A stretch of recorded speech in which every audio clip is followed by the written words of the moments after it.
అందుకని జీవన విధానాన్ని మార్చుకుంటే అందరూ పనులు చేసుకోవచ్చు, హాయిగా ఉండొచ్చు, మీ ఫ్యామిలీతో ఉండొచ్చు, ఫ్రెండ్స్తో ఉండొచ్చు, మీతో మీరు ఉండొచ్చు, ఎక్సర్సైజ్ చేయొచ్చు, పొద్దున్నే ఒక గంట సేపు ఫిట్గా ఉండాలా.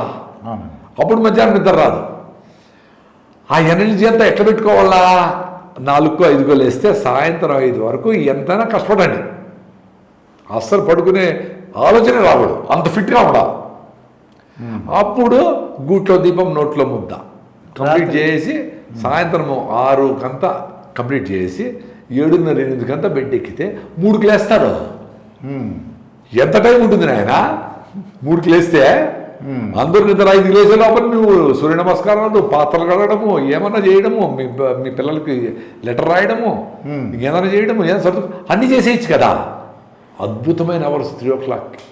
నేను చాలాసార్లు లేస్తాను 3కి, బాగుంటుంది, చాలా పనులు అయిపోతాయి. ఎవరికైనా సౌండ్ డిస్టర్బెన్స్ అనేది కొంచెం జాగ్రత్తగా చూసుకోవాలి, ఎందుకంటే వాళ్ళు నిద్రపోతారు.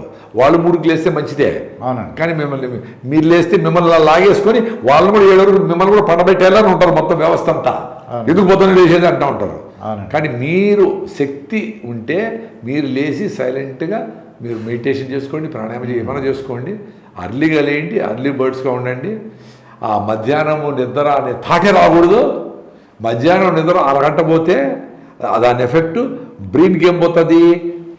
మెలటోనిన్ హార్మోన్ రిలీజ్ అవుతుంది. నిద్రపోవాలంటే మెలటోనిన్ అంటే నిద్ర హార్మోన్. యాక్టివ్గా ఉండాలంటే ఏంటి? ఎండార్ఫిన్స్ రావాలి. సో ఇప్పుడు నాకు ఎండార్ఫిన్స్ ఉన్నా యాక్టివ్గా ఉండాలి, నేను రన్నింగ్ చేస్తాను. సో ఇప్పుడు నిద్ర హార్మోన్ వచ్చిందనుకో, ఇప్పుడు మా కృష్ణార్జున యుద్ధంలో కృష్ణుడు అగ్నిస్త్రం వేస్తే అర్జునుడు వర్షము నీళ్ళు వచ్చి వర్ణాస్త్రం వేసి 2 కొట్టుకున్నట్లు ఈ పక్క నుంచి ఎండార్ఫిన్స్, ఈ పక్క నుంచి మెలటోనిన్స్ కొట్టుకుంటాయి. సో లేదా సార్ కన్ఫ్యూజన్, అందుకే డల్గా ఉంటుంది. చాలామంది కండిషన్ ఏంటారు, నేను 10 నిమిషాలన్నా పడుకుంటే నేను యాక్టివ్గా ఉంటాను. అది కండిషన్ అంతే. 2 రోజులు నువ్వు పడుకోలేదు అనుకో, అదేం అడగదు. అప్పుడు ఏమడుగుతుంది? సాయంత్రం అల్లిగా పడుకో అని అడుగుతుంది. అల్లిగా పడుకోండి అప్పుడు